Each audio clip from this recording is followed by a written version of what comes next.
Kinumpirma ng Bureau of Immigration na nanggaling ng Pilipinas noong nakaraang buwan ng dalawang suspect sa pamamaril sa Bondi Beach sa Sydney, Australia. Ayon kay BI spokesperson Dana Sandoval, ang Indian nationals at mag-amang sina Sajid Akram at 50 taong gulang at Navid Akram na 24 na taong gulang ay dumating sa bansa noong November 1. Galing ng Davao umano ang mga ito bago umalis ng bansa noong November 28. Batay sa isang ulat, ang mag-ama ay sumailalim umano sa military-style training, isang buwan bago ang pamamarila. Ngunit hindi agad naging malinaw ang kanilang naging aktibidad sa bansa o kung nagpunta sila ng ibang lugar matapos magtungo sa Davao City.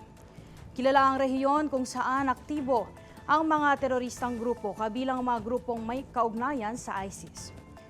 Sa ngayon, iniimbestigahan ng Philippine National Police ang dahilan ng pagbisita ng dalawa. Noong linggo, nangyari ang pamamaril sa Hanukkah celebration ng Jewish community sa Sydney, Australia noong December 14 kung saan 16 na tao ang nasawi.